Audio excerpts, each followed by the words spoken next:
안녕하세요. 경제는 민주당의 김태년 의원입니다. 지난 첫 방송 이후에 한 달 정도 지난 것 같은데요. 시간 참 빨리 지나갑니다. 그 기간 동안에 우리 코스피가 3,700을 넘어섰고요. 그러나 또 한미 이 관세 협상은 여전히 타결이 되지 않고 있습니다. 그래서 걱정도 많습니다. 오늘은 우리 이 국민들의 삶과 가장 밀접한 주제, 바로 부동산 정책에 대해서 조금 이야기를 나눠보고자 합니다. 얼마 전에 우리 민주당 이재명 정부의 세 번째 부동산 대책도 발표가 되었습니다. 오늘 함께 해주실 두 분 소개해 드리겠습니다. 우리 시청자 여러분들께서 또 우리 당원들께서 너무 잘 아시는 분들입니다. 우리 이광수 복덕방의 이광수 대표님. 네, 안녕하세요. 이광수입니다. 출연해 주셔서 감사합니다. 감사합니다. 경제평론가 박시동 선생님이. 네, 안녕하세요. 예. 박시동입니다. 고맙습니다. 아유, 출연해 예, 주셔서. 불러주셔가지고 고맙습니다. 요 워낙 유명하신 두 분을 이렇게 모셔놓으니까 아유. 여기 스튜디오가 꽉 차는 것 같습니다. 오늘 두 분을 모신 이유는 주로 이제 부동산 관련해서 이야기를 나눌 건데요. 네. 사실은 부동산이라고 하는 것이 딱 이 부동산만 갖고는 해법을 이렇게 제대로 못 보거나 또는 해법을 제대로 못 찾는 경우가 지금까지 경험으로 놓고 보면 있습니다. 그러니까 크게 이 자산 시장 전체, 그러니까 요 부동산과 요 자본 시장을 함께 놓고 봐야 제대로 된 해법을 찾을 수 있을 것 같아서 두 분 다 부동산을 포함해서 이 자본시장 그리고 우리 경제 전체에 대해서 너무나 해박하신 분들이어서 모시고 오늘 많은 이야기를 시간 되는 허락하는 범위 내에서 많은 이야기를 나눠보려고 합니다. 그 스튜디오 어떻습니까 여기? 너무 좋은데요. 거의 뭐 스튜디오 들어가. 진짜 방송국 수준으로 네. 잘 꾸며놓으셨네요. 예. 예. 방송국보다 제가 볼 때 훨씬 좋은 예. 그렇습니까? 예, 환경이. 그럼 여기 자주 나와주시면 좋겠습니다. 그럼요. 네. 자주 불러주십시오. 너무 좋습니다. 예, 고맙습니다. 민주당이 돈이 많은. 아니 이제 돈이 많아서가 아니고 이런 좋은 스튜디오를 만들어 놓고 좋은 컨텐츠로 좋습니다. 예, 또 우리 국민들 또 시청자들과 만나기 위해서 좀 투자 좀 해가지고 만든 것으로 그렇게 알고 있습니다. 이게 아마 지금 이재명 대통령께서 당 대표 시절에 아마 이렇게 그분이 워낙 국민들하고 소통하시는 걸 좋아하니까 예, 좀 투자를 한 것 같습니다. 첫 번째로 우리 지난 15일 날 우리 이재명 정부의 뭐 이른바 뭐 세 번째 부동산 대책이라고 하는데 크게 요약하면은 이 부동산 규제 지역을 확대를 했고 이건 시장에서도 깜짝 놀란 것 같긴 하던데요. 그렇습니다. 예, 두 번째가 이제 대출 규제를 지난번보다 더 강화한 거고. 맞습니다. 세 번째가 부동산 거래 질서를 확립하는 것. 이렇게 요약할 수 있지 않겠습니까? 네. 두 분께서는 이 정부가 이번에 조치를 통해서 이른바 시장에 보내려고 하는 메시지가 있을 텐데요. 그쵸. 이걸 어떻게 보시는지 먼저 좀 말씀을 해주시면 고맙겠습니다. 그러니까 정책의 세부적인 내용은 다시 또 말씀드리겠지만, 그러니까 김태년 의원님 말씀하신 것처럼 시장에서 어떻게 받아들이냐 그 메시지가 네. 상당히 중요하잖아요. 근데 제가 보기에 이번 정책은 시장에서 예상한 측면이 좀 있었어요. 무슨 얘기냐면 과거에도 이런 그러니까 정도의 차이는 있지만 일단 가격이 오르면 어떤 대책들이 나오냐면 대출 규제하고 그리고 규제 지역을 확대하고 이 두 가지 방향성은 사실은 계속 유지했던 거거든요. 그런 측면에서 물론 말씀하신 것처럼 과거에는 어땠냐면 지금 예를 들어서 성동구와 마포구가 오르니까 성동구와 마포구를 일단 지정합니다. 그 다음에 다른 곳 오르면 이제 확대 지정하고 이랬는데 이번에는 그거하고 좀 다르게 한꺼번에 다 지정한 거는 네. 과거하고 다른 측면이 있긴 네, 하지만 그랬죠. 예. 일종의 종류는 같았다. 그런 측면에서 시장에서 과연 그러니까 예를 들어서 민주당이나 아니면 이재명 정부에서 끌고 싶은 어떤 방향성이 있지 않습니까? 네. 그 방향성으로 과연 잘 이끌 수 있을까라는 측면에서 조금 회의적이에요. 저는. 네. 그 좀 이따 더 이어서 좀 이야기를 하기로 하고요. 우리 박시동 예. 뭐 우리 선생님. 민주당 당원 여러분들이 많이 보는 방송이시고 또 우리 민주당 당원 여러분들께서 상당히 수준이 높지 않습니까? 그래서 이번 정책에 대한 메시지 한마디로 저는 예. 저 나름의 한 줄 평. 예. Not bad, not enough. 좋습니다. 예, 이렇게 평가하고 싶습니다. 뭐 잘못됐거나 예. 뭐 치명적으로 뭐 좀 모자라다 이런 것은 예. 아니고요. 예. 충분히 어떤 의지, 어떤 말을 하고 싶은지는 이해한다. 예. 그러나 그러니까- 조금 부족하다. 이해했습니다. 예. 예.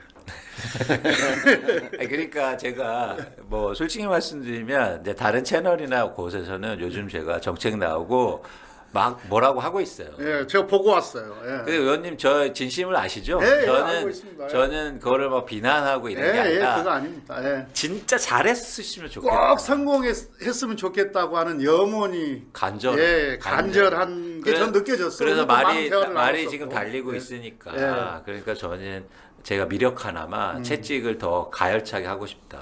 그러니까 6.27 대책하고 좀 비교할 필요가 있어요.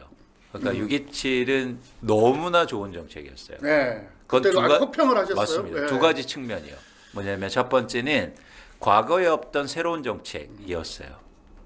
그리고 예상치 못한 시점이었어요.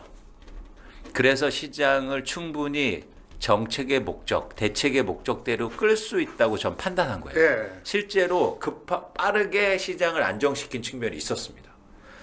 그런데 이번 정책은 그 두 가지에 부합하지 않아요. 그러니까 가격이 오르니까 대책이 나와서 누구나 예상하는 시점이었어요. 그죠? 그리고 과거에 있던 대출 규제 그리고 투기 지역, 투기 과열 지구 확대 지정이었어요. 그러니까 과거에 있던 정책이요. 그래서 저는 아까 박수영 대표님, 평론가님 말씀하신 것처럼 방향성은 맞다. 그런데 그게 충분했냐? 그리고 과연 정책이나 대책의 의도대로 시장을 끌고 갈 수 있을까? 라는 측면에서 조금 더 많이 분발했으면 좋겠다. 그러니까 이번 대책이 주로 수요 억제에 맞춰져 있는데 네. 이 수요 억제 측면만 놓고 보더라도 충분치 않다, 부족하다 지금 그렇게 보시는 건가요? 그러니까 수요 억제는 두 가지가 있거든요. 하나는 뭐냐면 강제로 못 사게 하는 거죠. 그거는 맞아요. 예. 그런데 또 하나는 뭐냐면 자발적으로 안 사게 해야죠. 그런데 강제로 못 사게 하잖아요. 그러면 불만만 엄청 커져요. 시장은 안정될 수 있지만. 그렇죠? 예. 그러니까 지금 단기적으로도 그런 불만이나 불평들이 많아지고 있는 이유입니다. 자발적으로 지금은 안 사도 되겠는데? 그리고 내가 지금 집을 사는 것보다 좀 기다려 보는 게 맞겠는데? 자발적으로 수요를 줄일 수 있는 정책도 가미가 되었어야 되는데 그런 측면에서 조금 미진하다라고 판단하는 겁니다. 근데 자발적으로 안 살려면 두 가지가 있어야 될 것 같은데요. 하나는 이거 그 부동산에다가 투자를 해놔도 돈은 못 벌 것 같다. 맞습니다. 그러니까 집값이 내려갈 것 같다. 이런 게 하나가 있는 거고 부동산보다도 다른 자본 시장이나 다른 자산 시장에다가 투자하는 게 돈을 훨씬 더 많이 벌 것 같다. 그렇죠. 예, 기대 수익이 훨씬 더 클 것 같다. 맞습니다. 이래야 자발적으로 안 사는 거 아니겠습니까? 맞습니다. 일단 제가 혹시나 오늘 거기까지 안 갈 수도 있지만 꼭 하고 싶은 얘기가 원래 있지 않습니까? 마음속에. 그 얘기를 방금 의원님께서 해주신 거예요. 근데 좀 전에 의원님께서 이번 대책의 핵심은 일단 수요 억제 아닙니까? 이러고 일단 문장을 시작하셨는데 그거 앞단에 제가 볼 때는 수요보다는 제가 볼 때는 이 시장의 사이즈를 줄였습니다. 저는 그거는 잘했다고 봐요. 네. 뭐냐면 사실 최근에 부동산 시장이 극도로 양극화돼 있습니다. 뭐 대구 같은 데는 지금 뭐 20몇 주인가 뭐 제가 숫자도 까먹었어요. 계속 연속적으로 집값이 떨어지고 있고. 예, 미분양도 많아요. 예, 미분양 아직 해소 안 되고 네. 있고 그건 뭐 전국적으로 다 마찬가지입니다. 근데 지방 쪽은 뭐 거의 뭐 경기 소멸이라고 할 정도로 사실 네. 부동산이 일단은 안 좋은 상황이고요. 일단은요. 근데 수도권 특히 이제 뭐 강남이라든지 뭐 과천, 분당 뭐 이렇게 아무튼 호재가 있는 이런 쪽 한강벨트 쪽 이런 쪽에서 사실 이제 집값에 불이 붙는 상황인데 예전과 최근이 좀 다른 이유는 뭐냐면 예전에는 예를 들어서 뭐 부산에 계신 분들이 예를 들어서 해운대를 사자 이럴 수도 있었고요. 네. 서울에 있는 분들도 해운대가 좋아? 그럼 과금 내려가 보자. 몰려다니고 그랬죠. 예. 이런 경우도 있고 광주의 대장 아파트 어디야? 뭐 예를 들어서 네. 뭐 세종이 뭐 어쩌고 저쩌고 이렇게 했었어요. 지금은 시장이 단일 시장으로 해서 소위 말하는 뭐 강남, 한강, 뭐 아무튼 수도권, 서울 그러니까 부동산 시장도 양극화가 아주 심각해졌죠. 그 양극화가 된 거 더하기 시장이 서울 한쪽으로만 생겼는데 그 시장이 그러니까 전국구 시장이었어요. 네. 전국에 있는 모든 사람들이 자기 동네나 뭐 이 동네 대장에 관심이 없고 한 채 사야 되면 똘똘한 한 채. 그럼 어디냐? 서울이야. 서울 중에 어디? 강남. 이 뭐. 시장이었어요. 이 전국구 시장으로 열려버린 이 상황에서 이번 대책의 핵심은 수도권에 집 살려면 갭 투자 안 돼. 살아야 돼. 예. 라고 해서 반강제적으로 전국구 시장을 막아버렸어요. 예. 이게 이제 전국구 안 됩니다. 전국구 시장이라는 게 예. 전국에서 몰려들어서 특정 지역에 왜 집을 그랬냐면 예. 갭 투자가 됐기 때문에 한 채 예. 사놓으려면 서울에 사놓고 그냥 자기 예. 생활 번거지는 부산이든 광주든 살 수가 있었는데 이제 서울이나 수도권에 집 사시고 싶으세요? 들어와서 여기 리빙 해야 됩니다. 살아야 돼요. 예. 안 그러면 안 돼. 이렇게 했기 때문에 일단은 전국구가 다 서울 하나만 보던 시장에서 아예 이제 못 산다. 적어도 번거지를 옮기기 전까지는 예. 못 산다. 요거가 하나 있어요. 시장을 전국구 시장에서 줄였어요. 줄였다. 예. 예. 그거는 제가 볼 네. 때는 좀 효과가 있을 것 같아요. 그 다음에 문제는 뭐냐면 이제 수요 부분인데 수요가 억제되는 게 핵심 아니겠습니까? 맞아요. 억제되죠. 네. 갭도 안 되고 뭐도 안 되고 네. 뭐 대주도 줄이고 맞습니다. 그런데 이제 곧 그러니까 수요 억제책으로서는 어때요? 그럼 not bad 기능할 것 같아 이런 생각이 들어요. 근데 이제 제가 아까 not enough라고 했던 게 방금 의원님이 말씀하신 거. 예. 그런데 자발적으로 이게 기대 수익이 빠지는 정도까지 예, 의지가 꺾이고 예. 다른 시장으로 눈이 돌아가는 정도까지 아예 예. 부동산에 관한 인식이 전환될 정도에 거기까지 갔냐? 예. 그게 제가 볼 때 부족하다는 거였어요. 예, 예. 이어서 그러면은 아니 우리 저 이광수 대표님도 다른 방송에서 비슷한 말씀을 하셨던데 그러니까 이제 효과가 이번 정책의 효과가 매우 제한적일 것이다 이렇게 지금 평가를 하시는 거 아닙니까? 그렇죠. 그러니까 저는 효과라는 게 결국에는 거래를 줄이고 그리고 가격 상승률을 낮추고 또 확대되는 거를 방지하는 거에는 의미가 있어요. 이번 정책이. 근데 전국적으로 부동산 시장을 정상화시키고 안정화시키고 그리고 서민과 중산층이 살 수 있는 한국의 서울 아파트 가격을 만드는데 이 정책이 도움이 될 거냐라는 측면에서는 조금 부족하다. 굉장히 많이 부족하다라는 겁니다. 그런데 제가 이해는 해요. 예. 뭐냐면 모든 대책이 한꺼번에 나올 수는 없잖아요. 그래서 준비하시고 이런 걸 다 이해하는데 저는 거기에 대해서 메시지는 줬어야 된다. 그리고 또 하나 뭐냐면 이제는 제가 강조하고 싶은 건 이제 대책이 되면 안 됩니다. 네. 정책이어야죠. 네. 그러니까 대책이라는 건 가격이 오르면 나오는 거예요. 예, 사후 약방 같은 맞습니다, 거랑 의원님. 예. 이제 선제적으로 정책이 가야 된다. 그렇죠. 저는 예. 이제 민주당과 우리 이재명 정부가 진짜 용기와 자신감을 갖고요. 예. 정책을 발표했으면 좋겠어요. 그런데 항상 집값이 오르면 대책이 나와요. 그리고 또 기다려 보겠습니다. 집값이 오르면 또 대책이 나와요. 이러면 결국 어떤 심리냐면 그럼 대책 나오기 전에 사야겠네. 이렇게 돼버리고요. 그래서 저는 큰 방향성으로 일단 앞으로는 대책이 아니라 부동산 정책이 나와야 된다. 예. 공감합니다. 네. 근데 일단 그 이야기 조금 더 이따가 하기로 하고요. 예. 근데 이제 이번에 그 강남 상구나 또는 용산 뭐 이런 지역에서 6.27 그 대책 후에 시장이 많이 진정되는 듯하다가 다시 올랐던 게 오름 현상이 생겼던 게 그때도 이미 뭐 갭 투자니 다 막았지 않습니까? 네. 근데 이른바 현금 부자들이 이제 그러니까 많은 부동산을 취득하는 이런 현상 때문에 오름 현상이 있었다 이렇게 평가를 했었잖아요. 네. 그러면 이제 이번에도 더 센 어떻게 보면은 대출 규제가 이루어졌는데 그 현금 투기 수요, 현금 부자들의 투기 수요 이거 효과가 있을까요? 막을 수 있을까요? 그 부분이 제가 볼 때는 가장 아픈 부분인데요. 크게 소용 없을 것 같습니다. 왜냐하면 6.27은 기능을 제가 볼 때는 합니다. 네. 왜 하냐면 예를 들어서 뭐 그냥 쉽게 말씀드려가지고 뭐 만약에 LTV 50이라고 하면 60억짜리를 사도 30억이 나오고 10억짜리 사도 5억이 나오는 겁니다. 그런데 그런 거 아니야. 절대값으로 무조건 6억이야. 라고 하면 상대적으로 대출 못 받는 비율은 집이 비싸면 비쌀수록 이제 대출 관련한 한계가 점점 더 세지는 거지 않습니까? 그렇죠. 뭐 10억짜리 사는 사람은 원래도 5억이었는데 6억이야? 상관없는 거고 60억짜리 살 때 30억 대출 받아야지 하고 있는데 갑자기 6억이야. 이게 한계야 라고 하니까 추가적으로 나 24억 없는데 이러면 이제 진입이 못하는 시장이 생기는 거니까 627 대책을 통해서 아까 우리 의원님 말씀하신 것처럼 소위 말하면 현금 부자 네. 네가 현찰 있으면 박치기 해 라는 하는 정도 범위 밖에 있는 사람이 이제 못 들어갈 수 있는 그래서 대기 수요 중에 상당 부분을 걸러내는 네. 그런 효과는 있었어요. 그런데 그래 나 현금 있어.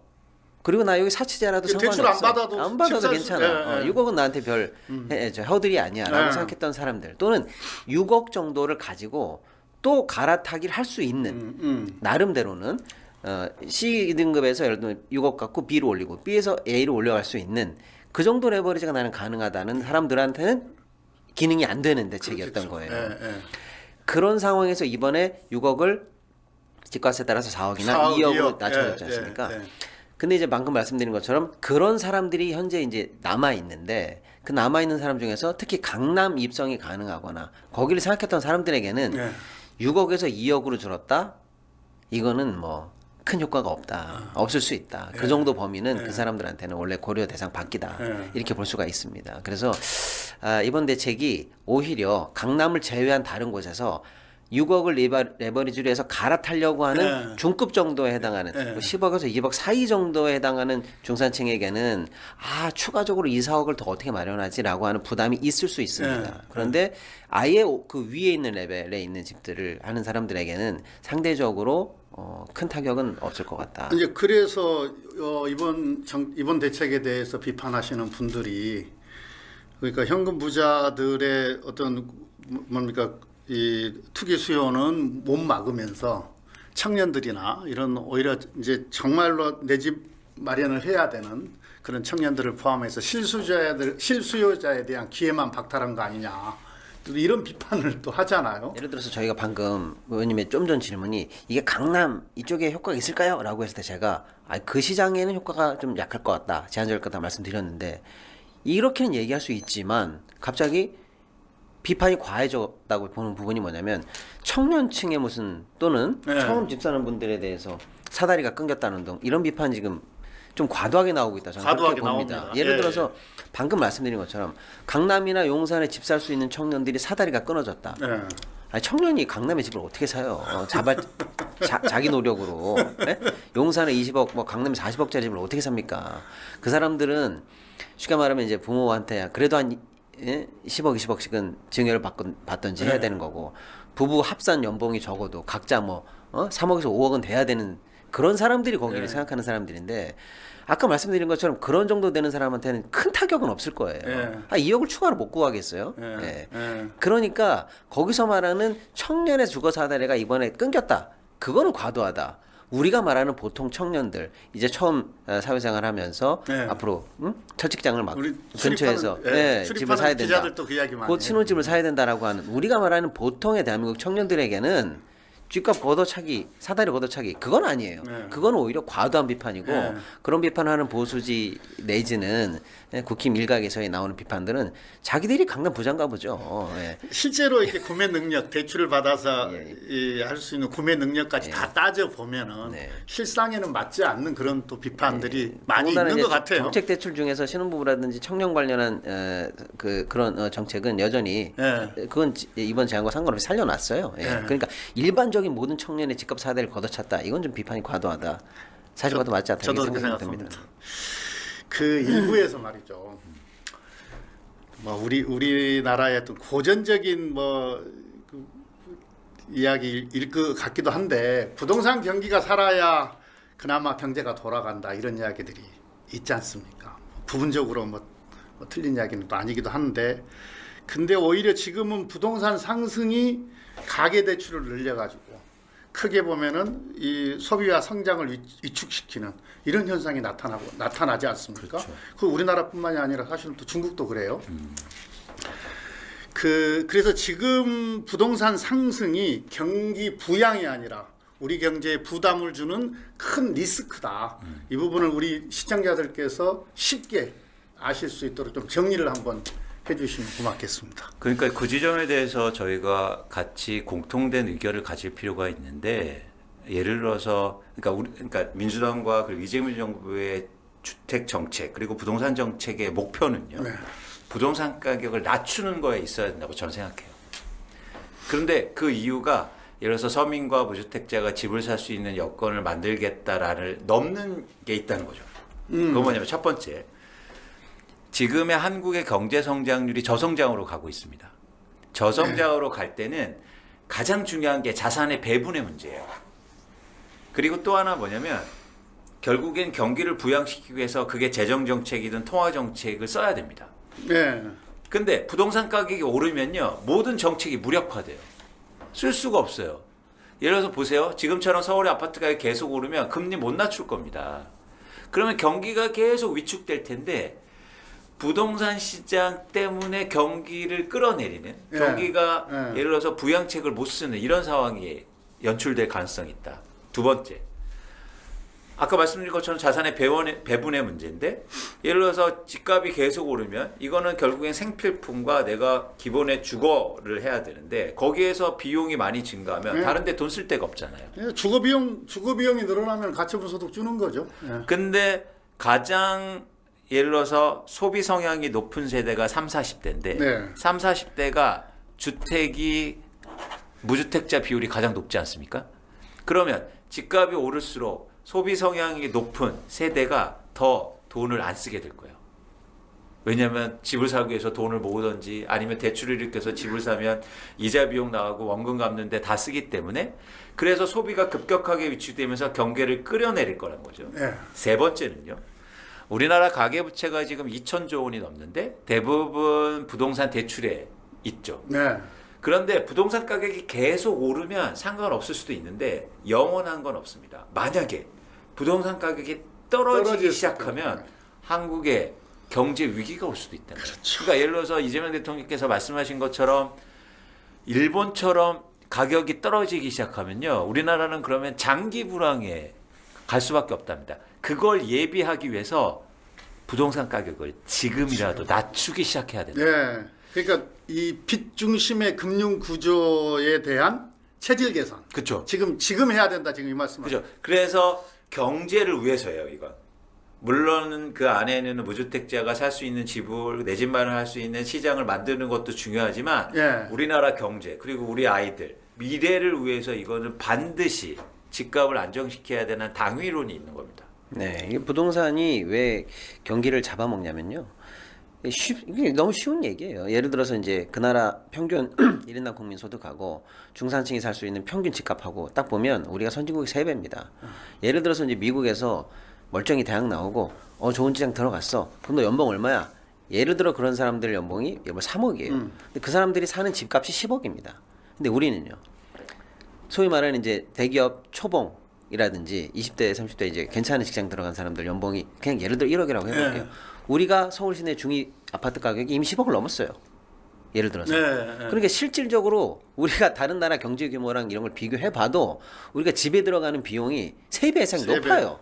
소득 대비. 예. 그런데 다른 나라가 3배 이상 우리보다 그러면 상대적으로 싸다라는 건 뭔 뜻이냐면 자기 소득 내에서 집값을 내고도 가처분소득이 그래서 남는 거예요. 예. 근데 우리는요. 소득 대비해서 집값이 상대적으로 3배 이상 비싸니까 빚을 내지 않고선 이게 집값이 감당이 안 되니까 그냥 구조적으로 가처분소득이 없을 수밖에 없는 상황에 있는 거예요.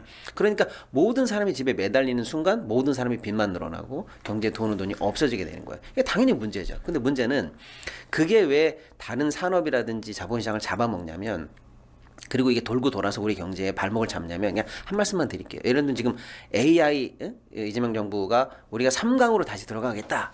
또는 뭐 로봇도 키우겠다. 뭐 이렇게 얘기하면서 새로운 성장 동력으로 가보자 이렇게 얘기하는데 국가가 지금 뭐 이렇게 열심히 하려고 하지 않습니까? 그리고 이제 민간에서 예를 들면 삼성이든 하이닉스든 막 로봇 회사든 뭐 다 경쟁을 합니다. 전기차, 뭐 배터리 다 경쟁을 해요. 근데 이건 어마어마한 사실은 인프라가 투여되는 사업이에요. 한 번씩 증설하거나 기술 개발할 때마다 조단씩 들어가야 됩니다. 공장 하나 세우는데 7조에서 10조예요. 예를 들어서. 그렇죠. 예. 그 돈을 그러면 민간 네가 알아서 다 해라. 그러면 우리는 지금 답이 없어요. 그래서 정부가 뭐 국민성장 펀드도 하겠다 이렇게 하는 중이잖아요. 예. 근데 우리랑 경쟁해야 되는 중국은요. 그냥 바로 유상증자 해요. 그냥 홍콩이든 상해에서. 그럼 하루 만에 8조에서 10조 그냥 조달돼요. 돈이 글로 가면 결국 산업자본도 자본시장도 이렇게 선순환이 되는데 우리는 지금 우리 시장에서 자금 조달하겠다는 사람들 대기업들 본 적이 있냐고 없어요. LG전자도 엊그제 인도 가서 상장해가지고 자금 조달했어요. 그러니까 부동산에 돈이 몰리고 거기서 전부 다 허덕이면 에이 그 부동산에 몰린 사람들만 고생하라고 그래 이게 아니고 그게 경기를 잡아먹고 산업을 잡아먹고 자본 선순환을 반드시 잡아먹는다. 그러니까 이 자금이 크게 보면 아까 제가 처음에도 말씀을 드렸습니다만은 이 부동산에서 생산 부문으로 옮겨가야 부동산 대책도 될 뿐만 아니라 우리 경제의 어떤 선순환 구조, 생산적인 선순환 구조를 만드는 데 있어서도 꼭 필요한 일이다. 지금 두 분이 지금 그걸 강조해주고 계시는 거잖아요. 맞습니다. 그다음 우리 이재명 정부도 크게 보면은 그 방향으로 지금 달리고 있는 거고요. 네, 네. 근데 이게 되게 어려운 지점이 있어요. 왜냐하면 부동산이 어려운 게 뭐냐면 감정이 들어가요. 심리? 예, 그러니까 심리보다도 감정. 네. 그러니까 우리가 다른 자산이나 분야보다도 직접 거주해야 되잖아요. 그래서 필수제일 뿐만 아니라 어떤 감정이냐면 예를 들어서 모두 다 집에 살고 있기 때문에 선택에 따라서 큰 격차를 만들어 왔단 말이죠.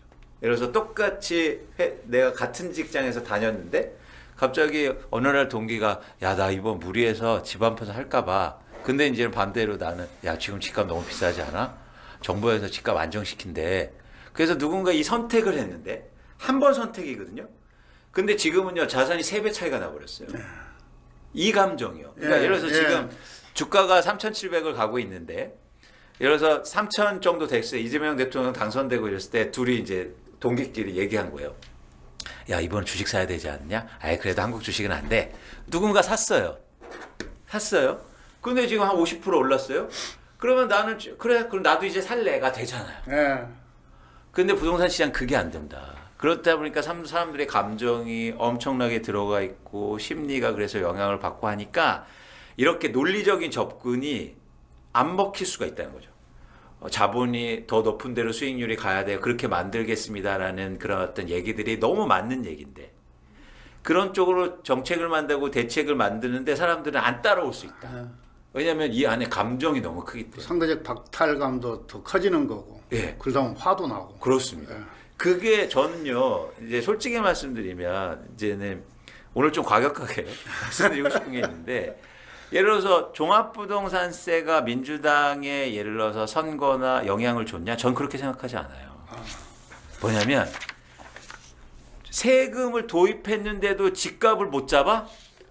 그 지점의 핵심이었어요. 아, 예. 아니 솔직히 말해서 종부세 낸 분들이 60만 명밖에 되지 않아요. 그것 때문에 선거에서 졌다고요? 천만의 말씀. 종부세 도입하고 그렇게 규제 많이 하고 그런데 집값을 못 잡았어? 예를 들어서 세금을 도입하고 제대로 된 정책을 잘 내고 집값을 안정시켰다면 모두 다 박수 쳤을 거예요. 인과관계가 거기에 있었다. 그 지점에서 저는 민주당과 이재명 정부가 용기를 가졌으면 좋겠어요. 할 수 있다. 집값만 잡으면 지금 보수 언론들이나 뭐 야당이나 이런 잡음 비난들 일거에 끝내는 겁니다. 많은 방송이나 매체에 출연하셔서 지금 하신 말씀을 좀 많이 좀 해주시기 바랍니다. 다시 좀 돌아와서요. 네. 이번 이제 대책을 보면 아까 제가 이제 크게 보면 수요 억제 책이다 이렇게 말씀을 드렸는데 수요 억제 책 중에서도 그 이제 우리가 이 세제 방금 이제 보이스 말씀을 하셔서 세제 문제 그 다음에 뭐 전세대출 DSR 문제 뭐 이런 것들이 조금 빠졌지 않습니까? 그 지금 방금 보이스의 강화 관련한 말씀도 해주셨는데 이 문제와 관련해서 또 하나는 또 이제 저번에 우리가 9월달에 공급 대책을 발표했는데 수도권 중심으로 한 135만 호 공급 아직 근데 구체적인 지금 시간표들이 지금 아직 안 나오고 있지 않습니까? 이런 몇 가지 부분이 빠졌다. 제가 보기도 그렇고 뭐 시장의 평가도 지금 그런데요. 이것과 관련해서 추가적으로 어떤 대책이 더 필요한지 좀 한 말씀씩 해주시면 크게 도움이 될 것 같습니다. 그러니까 아까도 말씀드렸듯이 이제 정책이 되어야 되고요. 그래서 선제적이어야 한다. 네. 그 말씀을 꼭 드리고 싶고요. 앞으로 정책이 이재명 정부와 민주당이 원하는 부동산 시장 그리고 경제를 만들려면 아까 말씀드린 것처럼 저는 혁신을 만들었으면 좋겠어요. 개혁이 아니라. 개혁과 혁신의 가장 큰 차이점은 개혁은 과거의 것을 그냥 바꾸는 거잖아요. 혁신은 새로운 걸 만들어내는 겁니다. 그래서 저는 민주당과 그리고 이재명 정부가 부동산 혁신으로 갔으면 좋겠다.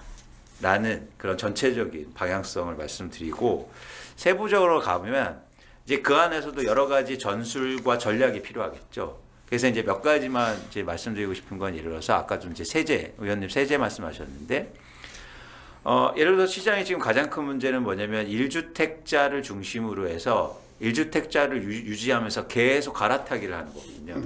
그러니까 결국엔 저는 이걸 투자라고 봐요. 그러면 투자를 왜 할까요? 1주택자들의 투자 수익률이 굉장히 높기 때문에. 네. 근데 그 핵심은 뭐냐면 우리나라 세제 구조상 1주택자를 일단 선하게 봐요.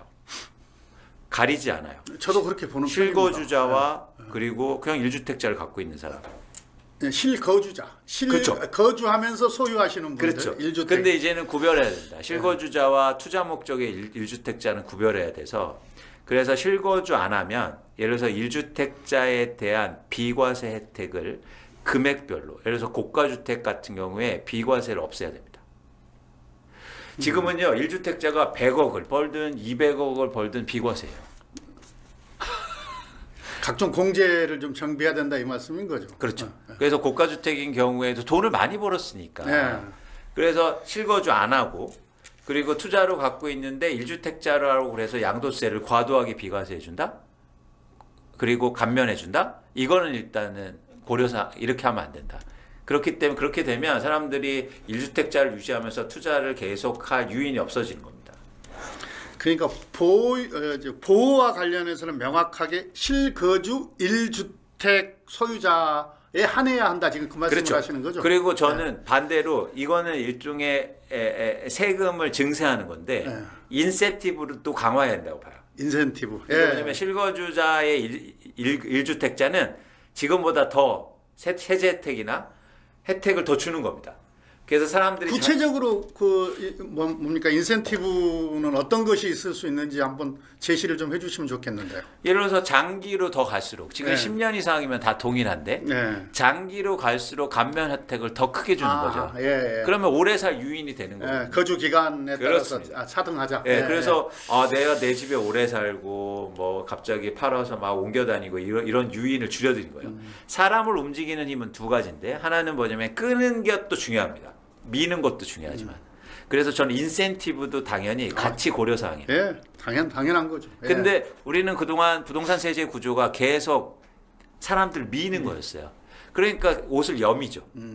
그래서 이제 세제를 할 때도 그런 어떤 바람도 필요하지만 햇볕도 필요하다. 이거를 같이 균형 있게 썼으면 좋겠다. 그런데 정책의 목적에 맞게. 예. 그러니까 결국에는 우리가 부동산을 투자와 투기와 안 만드는 게 목적 아닙니까? 그러면 실거주자를 많이 늘리면 되잖아요. 네, 예. 아주 중요한 부분인데요. 지금까지 나온 정책들의 맥락이 있지 않습니까? 627은 아까 말씀드린 것처럼 이 부동산 시장에 들어오는 이 게임 참여자들을 상당 부분 걸러냈어요. 예. 현찰 없으면 일단 이 게임 못해 이렇게 얘기해서 많이 걸러냈습니다. 거기까지 좋았어요. 그런데 남은 사람들은 여전히 게임을 할 수 있는 사람들 있잖아요. 그 사람들의 게임 동기는 두 개 중에 하나입니다. 하나는 그냥 좋은 집에 살겠어 라는 단순한 욕망이죠. 나머지는 이게 돈이 되니까 라는 거예요. 네. 여전히 한국 사회에서는 부동산 불패션하지. 있죠. 꼭 불패션화가 아니더라도 나 주식 몰라. 그러다 떨어지면 어떻게 위험해. 이게 안 되시는 분들도 계시고요. 금값이 그렇게 올라? 근데 금을 나 한 20억 좀 사고 싶어? 그런 분들은 없어요. 그렇잖아요. 20억짜리 아파트는 사라고 그래도 금 20억 사세요. 그런 사람은 없어요. 주식 투자에서 실패했던 사람만 주변에 많이 있고. 예. 그러니까 이런 수익성에 대한 고민, 이걸 하는 사람들은 여전히 이 시장에 이걸 수익형 모델로 보고 예. 있는 분들이 계신다는 거예요. 그러니까 저는 좋은 집에 살고 싶어, 안정된 집에 살고 싶어, 직주 근접하고 싶어, 뭐 애 키우기 좋은 데 살고 싶어, 다 좋아요. 그건 어쨌거나 이 집에 살겠다는 자연스러운 욕망이고 욕구고 권리고. 그런데 집을 가지고 그래도 나 돈 벌고 싶어라는 이 부분 있죠. 여기를 타격해줘야 됩니다. 그래서 집을 리빙으로만 그냥 편안하게 보면 되는데 돈벌이를 계속 볼 수 있는 그 유인들이 계속 있어요. 여기를 타격하는 게 뭐냐면 예를 들면 이런 거죠. 그냥 이렇게 하라는 건 아니고 예를 들면은 취등록세 그거 어떻게 할 건데 그거. 그거는 예를 들면 이런 거잖아요. 여기 게임을 이라고 자꾸 제가 비유해서 좀 죄송하긴 합니다만 게임을 하는 사람한테는 입장료예요. 예. 엔트리 피입니다. 이게 높으면요. 이거 이상 수익률을 고려해야 되지 그렇죠. 않습니까? 이게 굉장히 장벽이 되는 거예요. 이런 것들을 다 무기화할 수 있는 거죠. 정책 입장에서는. 예. 그리고 또 다른 의미에서는 예를 들어서 이제 세제라든지 이런 어떤 그 전략들이 예전에는 좀 뭐랄까요 수미상관이 일치가 안 되게 나온 적도 많았어요. 그래? 그러면 앞으로 수익률 떨어뜨리게 만들 테니까 지금 팔아. 그러면 확실하게 매물을 내릴 수 있게 예를 들면 보유세를 올리면 양도세를 내려줘야 될 거 아니에요. 그래야 그나마 한시적으로 빨리 팔 수 있게. 근데 예를 들어 취등록세도 올려 보유세도 올린다고 하는데 양도세를 안 내려줘.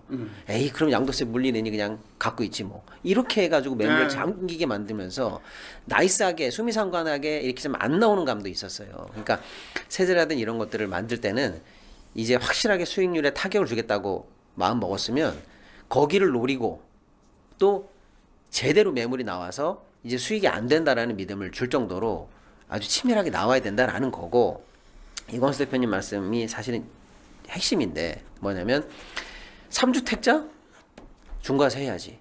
다 동의합니다. 2주택자도 중과세 해야지. 얼추 동의해요. 이제 요즘 이제 윤석열 때 조금 지방은 좀 빼주지 뭐 이런 얘기도 좀 있었지만 네, 한두 미분양이니까. 예, 예. 그런데 이제 우리가 사실상 거의 언터처블로 생각했던 게 1주택은 봐줘. 이건데 이제 그것도 쪼개야 되는 거예요. 1주택 거주자 거주하냐 거주하지 않느냐 아니냐를 예, 나눠야 예. 되는데 1주택 비거주자가 사실은 계속 갈아타기 수요를 하고 아까 제가 말씀드린 것처럼 부동산 시장을 전국으로 열게 만든 거거든요. 예. 어차피 한 채 살 거다. 부산 평생 살 거지만 언젠가 애가 살지도 모르니까 서울에 사놔. 이런 시장을 열었단 말이에요. 그러니까 거주하지 않는 그 1주택에 대해서 장기 보유 특별공제 다 없애버려야 돼요. 예를 들면은. 예. 그래서 가지고 있으면 돈 된다라는 믿음에 타격을 줘야 됩니다. 네. 예. 대신에 그야말로 1주택에 거주하는 실거주 여기로만 이제 한정을 해서 인센티브라든 혜택이 있어야 되고 보유만 하는 거에 대해서 부여지고 있는 모든 혜택들 같은 것들도 타격을 줄 수 있다. 여기까지 갔어야 된다라는 게 아까 우리가 얘기한 not enough라는 그러니까 거예요. 되게 중요한 말씀. 그러니까 이건데요. 그러니까 전술이거든요. 이건 예. 제가 볼 때. 예. 그러니까 이게 같이 가야 되는 거예요. 그래서 무슨 얘기냐면 타격도 주지만 아까처럼 실거주자 인센티브를 크게 올리잖아요. 예. 그럼 사람들은 이제 고민하게 되는 겁니다. 이 질문 하나 드려볼게요. 조금 이제 우리 보면은 부동산과 관련해서 걱정 많으신 분들 중에 아주 조금은 과격한 이런 주장을 하시는 분들이 있어요. 아예 법으로 예컨대 3주택 이상은 소유하지 못하게 하자. 그렇게까지도 제도를 도입할 필요가 있다. 이렇게까지 주장하시는 분들이 있거든요. 지금 우리가 이제 곧 공급 대책도 그러니까 더 보완해서 아마 내놓지 않겠습니까? 근데 공급이 아무리 많이 된들 집 가지신 분들이 한 채 더 가져버리고 또 한 채 더 가져버리고 이렇게 되면은 의미가 없잖아요. 효과가 안 생길 거 아닙니까? 그래서 요 다주택을 소유하지 못하도록 하는 특별한 어떤 정책, 심하게는 아주 법적으로 금지하자 이런 주장도 있어요. 이런 제안에 대해서는 어떻게 생각하십니까?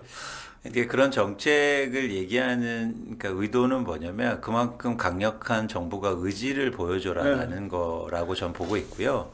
실제적으로 효과는 크지 않다고 봐요. 그러니까 왜 이런 말씀을 드리냐면 한국에 지금 막 부동산 때문에 항상 불이 나는 근원지가 있거든요. 그건 뭐냐면 강남입니다. 네. 이거를 우리가 모두 다 공통적으로 같이 생각하는 바잖아요. 근데 강남에 다주택자가 많지 않아요. 워낙 뭐 한 채 자체가 비싸니까. 그렇죠. 예. 그래서 강남의 집을 막 두세 채 갖고 있는 사람 막 극소수에 불과하거든요.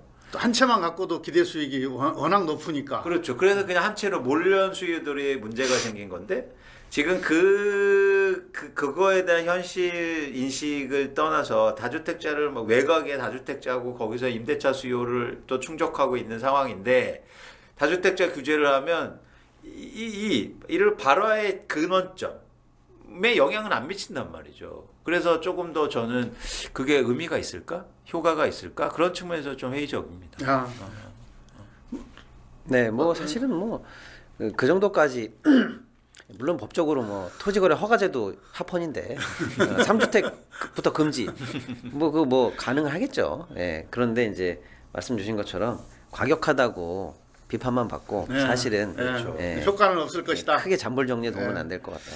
예. 이제 시간이 꽤 많이 갔네요. 좀 정리를 해야 될 것 같은데. 근데 이제 한 말씀만 좀 드리면 저희가 이제 어떻게 하면 이 수요를 제대로 억제할 것이냐 또는 관리할 것이냐 세제를 어떻게 쓰면 좋겠느냐라는 얘기를 이제 두루두루 했는데 네. 사실 공급 얘기가 조금 부족한데요. 이제 6.27 대책은 어쨌거나 수요를 터치하는 데는 성공했다고 봅니다. 근데 이제 공급 얘기 하려고 그랬어요. 예, 근데 이제 97 대책은 먼저 했네요. 근데 97 대책은 핵심이 공급인데요. 네. 사실은 뭐 5년 내에 130만 호 이상을 짓겠다 이렇게 일단은 수치로 레토릭으로 탁 했는데 조금 죄송한 말씀입니다만은 저도 안 믿고 시장도 안 믿고 잘 안 믿어요. 안 믿습니다. 아니 그 정도면은 1년에 일산 신도시 같은 게 하나씩 생긴다는 건데 가능해야 하겠어? 이렇게 생각하는 거가 일단 있고 단순히 물량이 이 신규 물량이 중요한 게 아니고 이재명 정부라면 할 법했다라는 우리의 좀 기대가 있었거든요. 그게 뭐냐면 물론 이제 나중에 나오겠습니다.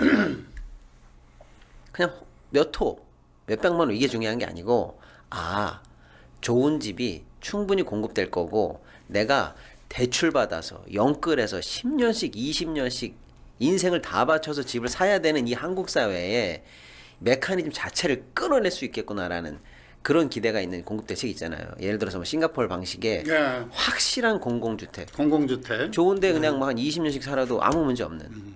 네? 부담 없이. 부담 없는. 그러니까 몇백만 호는 발표됐는데 누가 사는 거지? 똑같이 청약 경쟁하는 건가? 그렇잖아요. 네. 시행만 LH가 하는 거지 시공은 또 민간이 하는 건데 뭐 마진 조금 줄이는 거 말고 뭐가 달라지겠어? 현실에 가능한 물량이야?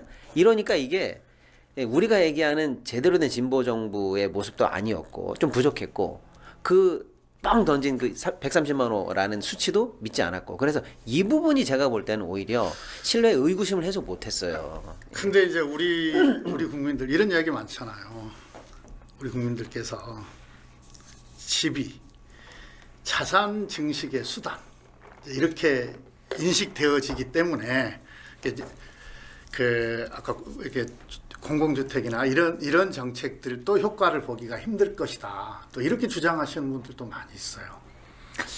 그렇게 생각하는데 그러니까 당연히 그거는 뭐 없앨 수가 없습니다. 왜냐하면 부동산은 아주 오랫동안 사실은 전 세계 어디를 막론하고 투자 자산이었고 또 부동산으로 돈 벌려고 하는 사람이 존재하니까. 그래서 아까 이제 돌아가는 게 뭐냐면 최대한 그 투자 수익률을 낮추는 것과 같이 가야 된다는 거예요. 예. 그래야 사람들이 그 공공에 대한 믿음, 주택 공급한다는 거에 믿음이 있는데 박시원 평론가님 굉장히 중요한 말씀하셨는데 그래서 이재명 대통령께의 아주 그 중요한 점은 뭐라고 보냐면 사람들이 체감할 수 있는 거를 바로 보여준다는 거거든요. 그래서 전 그랬으면 좋겠어요. 주택 공급 정책이라고 하면 양의 어떤 그 양의 계획이 아니라 공급하고 공공할 때 다 중요한 게 다시 말씀드리지만 질이 좋아야 돼요. 예. 그러니까 왜 이 말씀을 드리냐면 공공의 질이 좋아지잖아요. 공공의 질이 좋아져야 된다. 예, 그러면 예. 개인의 탐욕이 줄어듭니다. 예. 뭐 공공임대 들어갔는데 너무 좋더라. 뭐 그렇죠. 이런 거잖아요. 그러니까 무슨 얘기냐면 우리보다 1인당 GDP가 2배나 높은 스위스는요. 벤츠의 아주 고급 라인을 사지 않아요. 왜일까요? 돈을 엄청 많이 버는데 고급 차는 사지 않아요. 왜냐하면 버스가 벤츠예요. 공공이 너무 좋아요. 스위스 가보시면 막 공공 수영장이 다 무료인데 호텔 수영장처럼 돼 있어요. 근데 우리나라는 공공 수영장 가봤더니 막 이끼 끼고 곰팡이 슬고 이러니까 어떤 상황이냐면 강남 단지 안에 수영장을 만들어 버려요. 우리는 공공버스가 막 이러고 가니까 나 돈 벌어서 빨리 고급차 사야지. 이런 개인의 탐욕이 커진단 말이죠. 근데 우리나라는 어떤 실정이냐면 지하철에 의자도 뺍니다. 많이 타라고요. 공공의 질이 점점 더 열악해지고 있어요. 그러니까 개인의 탐욕이 커지는 거죠. 그래서 저는 사회적 인프라도 되게 중요하다. 질이 높은 사회적 인프라를 보여주는 거예요. 예. 봐봐, 공공이 만드는 수영장이 호텔 수영장 같이. 왜 그런데 아파트 단지에 수영장을 왜 만들어? 지금 아파트를 신축하면 분양원가가 올라간대요. 그 원가 올라가는 게 질이 좋아서가 아니고 수영장 만들죠, 헬스클럽 만들죠. 이제 반포에 새 아파트가 재건축되고 있는데 아파트예요. 호텔처럼 싱가포르 호텔처럼요. 위에 꼭대기에 수영장이 만들어져서 이런 아파트 보신 적 있습니까? 못 봤는데요. 그 이유는 뭐냐면 공공의 질이 너무 약하기 때문에 개인의 탐욕이 커지는 거예요. 예. 그래서 저는 앞으로 그러면 당연히 아파트값 올라가겠네. 분양가. 맞습니다. 예. 그런데 뭐 공공이 무료로 너무 좋아요 질이. 근데 왜 우리 아파트는 뭐가 필요합니까? 그 모델링을 되게 잘한 게 사실은 판교예요. 네. 판교가 브랜드 아파트가 하나도 없어요. 그런데 인프라가 좋으니까 그게 됐거든요. 예. 물론 지금은 막 여러 가지 부동산 시장 따라서 가격도 오르고 이랬지만 많이 올랐습니다. 그래서 인프라에 투자를 많이 하셨으면 좋겠다. 공공 인프라, 공공 인프라, 사회적 인프라. 정말 질 좋은. 그러니까 집도 잘 지어야 되지만. 그렇죠. 예. 그래서 그 공공주택 만들었는데 주변에 막 진짜 좋은 수영장이 있고 애들 막 다닐 수 있는 뭐 공원도 잘 만들어주고 이러면 너무 좋은 거예요. 예. 지금 말씀하신 건 아주, 그러니까 아주 중요한 말씀하신 것 같아요. 예, 저희가 평소에 늘 드리는 말씀인데 예를 들어서 이제 교통을 아까 비유하셨으니까 한 대에 막 20억씩 뭐 몇 억씩 하는 슈퍼카 예. 사치제입니다. 예. 그거 있어요. 예. 막 연예인들 막 잘 나가는 사람들 예, 막 예. 그거 타고 사진 찍히고 와 저 차 얼마야? 우리 다 이렇게 얘기하지만 영끌 해가지고 나 평생 모아서 저 차 한번 탈 거야라고 전 국민이 매달리지 않아요. 사치제를 소비하는 사람들은 그냥 사치제라고 생각하는 거예요. 그럼 공공이 이렇게 선언해야 됩니까? 국토교통부 장관이 나와가지고 우리 정권의 목표는 전 국민이 람보르기니를 사도록 하겠습니다. 이게 목표가 될 수가 없잖아요. 지하철, 그렇죠. 철도. 그렇게 얘기하는 사람이 있어요. 오세훈 시장. 그러니까 뭐 이런 거를 계속 하다 보면 그렇지 않습니까? 그다음에 도로망이라든지. 윤석열도 얘기했다. 그렇지. 뭐랬지? 영국 가서 그랬나? 아무튼 롤스로이스 얼마나 그랬나? 아무튼 예. 그러니까 그런 식으로 공공이 해야 될 일을 계속하면 사치제 시장이 있더라도 거기에 전 국민이 내가 저걸 갖지 않으면 안 된다고 생각 안 한단 말이에요. 예. 근데 우리는 집에 그런 욕망이 얹어져 있지 않습니까? 그러니까 이제 좋은 집을 렌트로 또는 공공 임대를 내고 편안하게 사는 데 아무 문제 없고 자기의 취향이나 형편에 따라서 약간의 사치제 시장으로 언제든 될 때 나가면 된다. 능력될 때. 예. 예. 이런 믿음이 장기적으로 생기면 된다. 공급에. 그리고 그렇지 않은 사람들은 수익률에 큰 도움 안 되니까 네가 그 돈 내고도 사치 부리려면 부려. 이렇게 시장이 양분되면 되는데 지금은 수익도 나고 공공은 공공에다가 내가 어떤 인생의 생애 주기별 설계를 맞출 수가 없어요. 신혼부부 뭐 임대 어떻게 받아봐서 그 사람이 10년 20년 있다가 애 둘 낳는데 그 다음 좋은 주택으로 간다는 보장이 있습니까?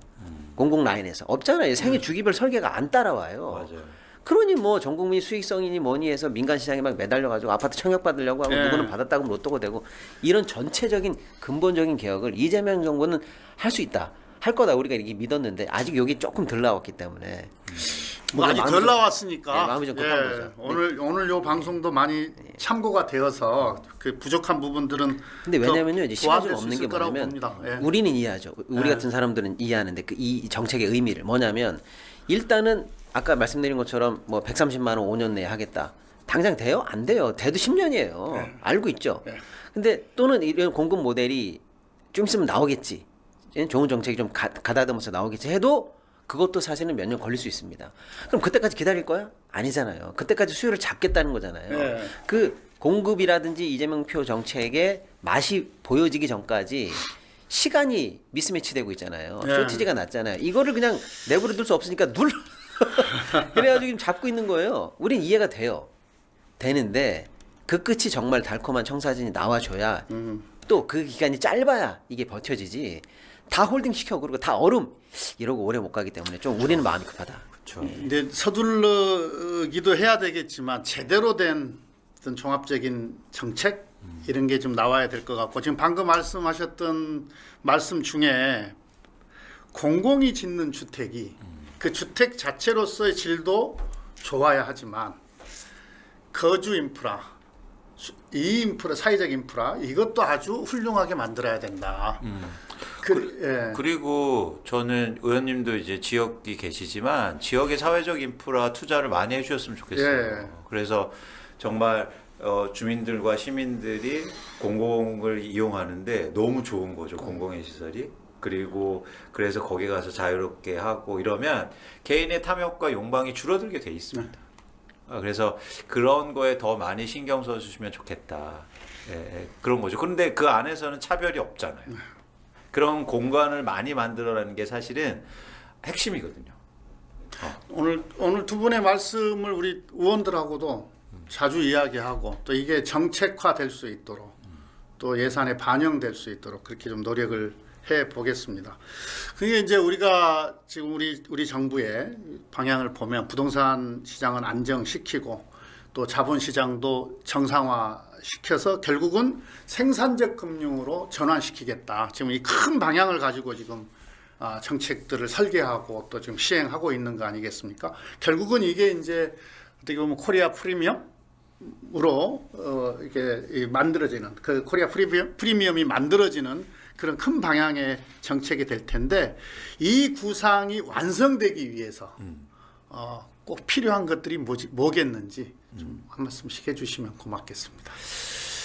뭐 세부적인 내용보다 저는 이재명 대통령 그리고 이재명 정부 그리고 민주당이 용기를 가지셨으면 좋겠어요. 국민은 민주당 편입니다. 그래서 용기를 갖고 결과를 만드시면 됩니다. 근데 과정에 그런 뭐 예를 들어서 비난도 있을 테고 뭐 지지율도 떨어질 수 있겠고 사실은 이재명 대통령께서 계속 말씀하신잖아요. 우리는 끝이 중요하다. 그것처럼 용기를 좀 가지셨으면 좋겠다. 그 용기를 가져야 저는 개혁과 혁신이 가능하다고 봅니다. 그래서 그런데 조금 아쉬운 게 뭐냐면 집값 좀 떨어지는 것 너무 겁내지 마라. 맞습니다.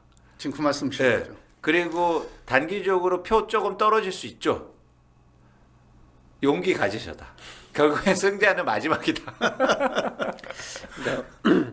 6.27 대책이 사실은 굉장히 강력한 대책이잖아요. 네, 강력했죠. 화들짝 놀랐어요. 네. 그리고 심지어는 금요일 날 발표돼가지고 월요일부터 시행하는 바람에 빼도 박도 못하게 여러 번 말씀하셨어요. 다 묶어놨어요. 네. 그런데 놀랄 줄 알았는데요.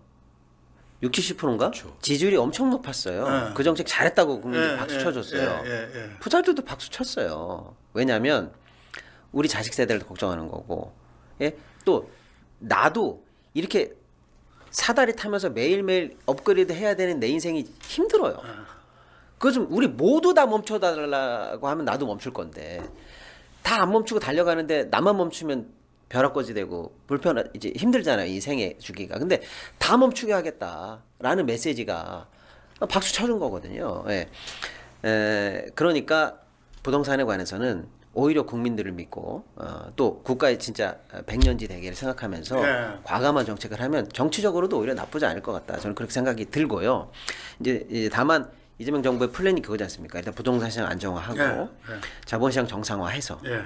생산적 금융으로 가고 이게 또 산업으로 넘어서 국가 경쟁력까지 올리는. 그래서 그래야 진짜 또 혁신이 이루어지는 거니까. 그렇게 간다는 그 네. 로드맵인데 일단은 저는 요 순서가 뭐 꼭 부동산을 먼저 안정화시키고 자본시장 정상화 이게 지금 선호가 없지 않습니까? 엄밀히 따지면 자본시장 정상화 조치가 계속 먼저 나오고 있어요. 특히 국회는 민주당이 먼저 주도해가면서 지금 잘 나오고 있단 말이에요.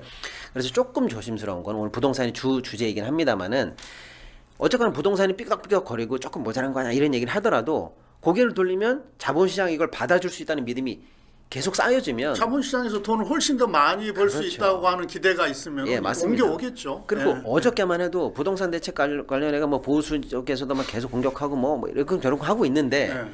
한편으로 나오는 얘기가 그렇게 옥죄면 그 돈이 코스피로 오겠지라는 얘기도 조금씩 나오고 있단 말이에요. 예. 그러니까 제가 이제 조금 조심스러운 거는 자본 시장에 관해서는 한 번의 미수도 있어서는 안 된다. 아, 예를 들면 지난번 8월 말 7월 말에 있었던 뭐 대주주 양도세 문제 같은 거, 뭐 50억으로 한 해 만에 하다 결국에는 또 원복됐단 말이에요. 일단 결론적으로 지금 사후적으로 보면 굳이 그 한 달 반 코스피 박스권에 가둔 필요가 지금 보면 별거 없었단 말이에요. 네. 그럴 이유가 없었단 말이에요. 그다음에 앞으로 당이 계속 얘기하고 있는 여러 가지 시장 개혁 조치들 몇 개 있지 않습니까? 또 더 해야 되는 조치들도 아직 많이 있고. 예. 그래서 오히려 이게 부동산 안정화 그 후에 자본시장 정상화 이게 아니고 지금은 어떻게 하다 보니까 이게 먼저 가고 있지만 이게 제대로 가야 부동산에서의 조금의 이 미스매치도 이 시장은 괜찮다라는 믿음으로 버틸 수가 있거든요. 그래서 저는 오히려 자본시장 관련해서 당과 정부가 조금 더 경각심을 갖고 이거 한 번의 미스도 없어야 된다. 여기에 관해서는 실수도 없어야 된다. 이렇게 좀 진짜로 조심했으면 여기마저 만약에 조금씩 삐끗덕거리면 양시장이 다 흔들린다. 이건 안 된다. 예, 이렇게 좀 말씀을 좀 드리고 싶어요. 아, 긴장도가 확 높아지는데. 제가 지난 5월에 제가 살고 있는 집의 은행 지분을 다 털었어요. 아 축하드립니다. 10년에 걸쳐서. 은행집이 내 집이 되셨네요. 그러니까 이제 원금하고 이자가 나갔을 거 아니에요. 뭐 이거 없을 때도 살았는데 해서 ETF에 저 하루에 한 주씩 사는 걸로 해가지고 투자를 해놨는데 지금 보니까 저 5월부터 했는데 그래도 5월부터 하셨으면 아유, 상당히 쏠쏠하실 지금 텐데. 30%. 예. 매일 한 주씩 삽니다. 그때 한꺼번에 넣었으면 많이 벌었을 텐데 지금 그래도 코스피 200은 30%가 그쵸. 넘어가요. 예. 코스닥 150도 14%가 넘습니다. 네. 그러니까 김태현님이 저 너무 뭐랄까 개인적으로 좋은 게 말과 행동이 같으세요. 그래서 행동하시잖아요. 그래서 항상 제가 좋아하고 존경합니다. 감사합니다. 근데 뭐 절대 액수는 좀뭐 얼마 안 됩니다. 오늘 아주 귀한 시간 두 분 내주셨는데 사실은 부동산과 관련해서는 저는 좀 이 걱정이 있어요. 이렇게 역대로 한 20년 정도로 그래프를 딱 놓고 보면 우리나라뿐만 아니라 전 세계가 뭐 부동산과 관련해서는 이 금리, 유동성하고 다 이게 연관이 되지 않습니까? 그런데 하필 또 지금이 금리 어쨌든 인하 기회 아니겠어요? 이래서 아주 걱정이 좀 많습니다. 그래 이럴 때일수록 물론 조금 뭐 과거하고는 조금 다른 시기다 이렇게도 말씀을 해주셨는데 이럴 때일수록 더 긴장해서 더 정교하고 더 과감한 어떤 정책들이 필요할 때이고 더더욱이나 크게 보면은 요 자산시장 자체가 부동산만 있는 게 아니니까 요 금융시장도 있는 거기 때문에 이 금융시장을 제대로 만들어서 이동하게 만들어서 이 부동산을 안정시키는 어떤 큰 설계, 정책의 큰 설계, 또 일관된 추진 이런 게 지금 더더욱 필요할 때 아닌가 이런 생각을 하고요. 부동산 불패 신화는 과거로 만들어야 된다. 맞습니다. 예, 저는 그렇습니다. 이 생각은 네. 확고합니다. 이제야 이제 정말로 우리 코리아 프리미엄 시대가 열리지 않을까 이렇게 생각을 하고요. 오늘 제가 이제 이걸 진행을 하고 있는데 여전히 어색합니다. 아니, 다음에는 담백하고 진정성 있고 좋은데요. 다음에는 의원님 술을 드시면서 술 드시면 엄청 그러면 좋을 것 같아요.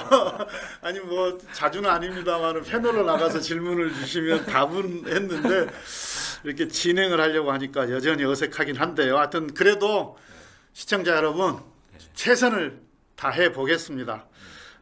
오늘 함께해 주신 우리 박시동 경제평론가님, 이광수 대표님 제가 평소에 너무 좋아하시는 분들이고 또 제가 하는 또 이 경제는 민주당에 오셔가지고 강의도 해주시고 그러는데 아직 우리 박시동 대표님은 경제는 민주당에서 네, 거기는 강의 아직 한번 못 나누시 갔습니다. 예, 제가 한번 모시도록 그렇게 하겠습니다. 또 다음 시간에 또 다른 경제 이야기로 찾아뵙겠습니다. 시청해 주셔서 감사합니다. 안녕히 계세요. 네, 감사합니다.